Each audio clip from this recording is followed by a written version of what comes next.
So our first slide here, I don't know, Bob, if you want to kick it off. This is kind of what you sent me this morning on four different charts that are all kind of telling a certain story here.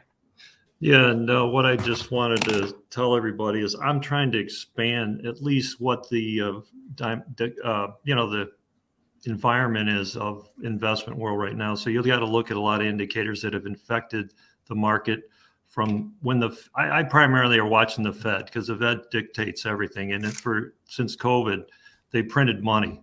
And so we're seeing they've had 7 rate hikes this year alone. They're expecting another one at 115 tomorrow, a 50 basis point rise.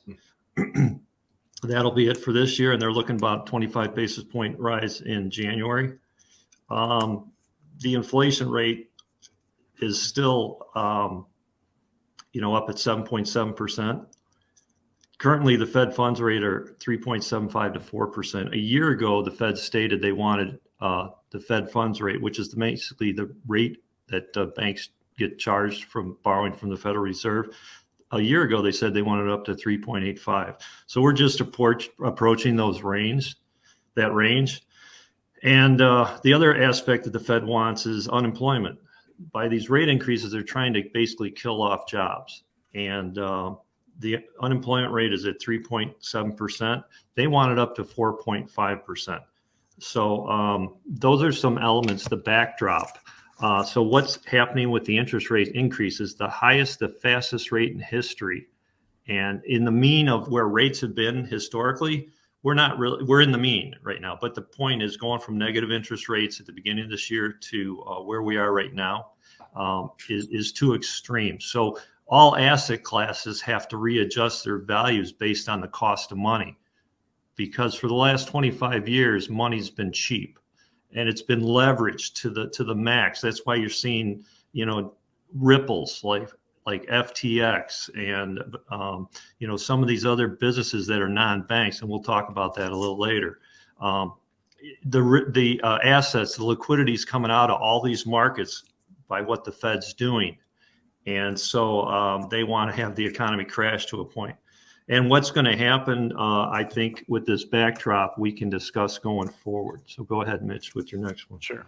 Yeah, well, and to add into that, so on the chart one, on the upper left chart here, you can see that since this year, that with all of the rate hikes that have occurred since January, we went basically vertical and so that means that the cost of money is rising for banks.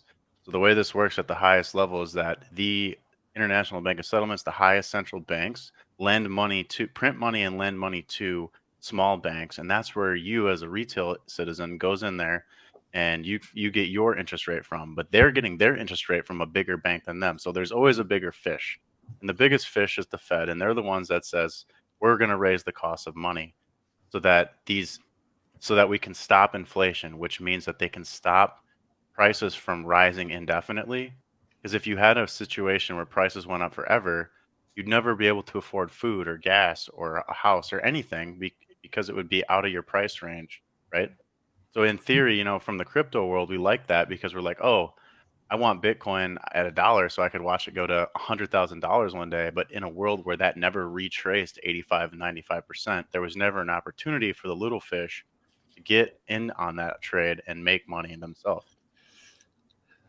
Again, I think again, this is just a background. This is this is a picture of the effects of what the Fed is doing.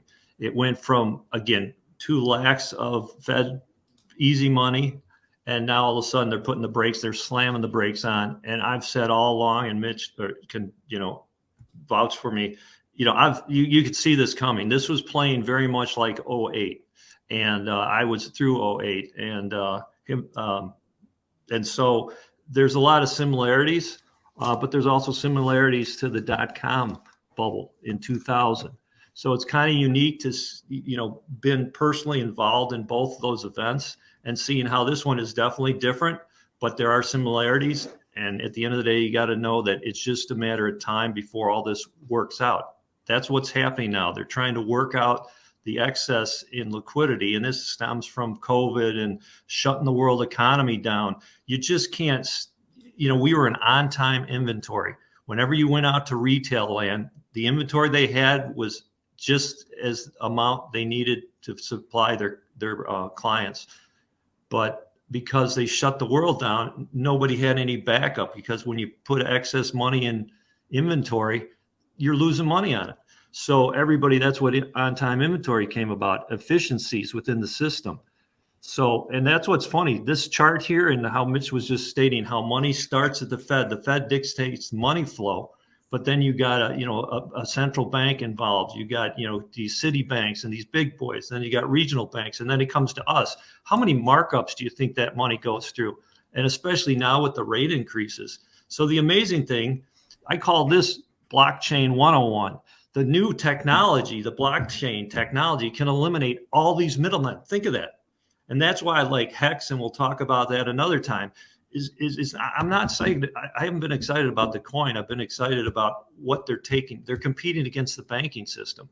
So these dynamics, and I bring this up because we'll cover this further in the presentations. Another element of this world we live in is technology has gotten fat over this cheap money, and they could hire the most talented kids and let them ride their bike on campus and, do whatever they want, but they'd be on the computer 16 hours a day, and they'd pay them as much as they want. They'd burn them out after, 10 years.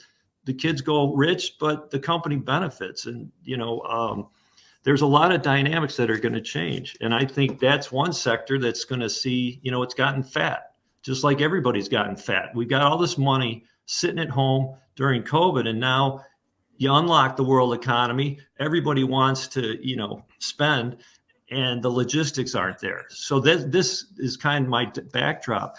I've said all along that inflation is going to stay higher for longer, and so are the rates. And that's what the markets aren't anticipating. And now you're starting to see the breaks in it in certain sectors.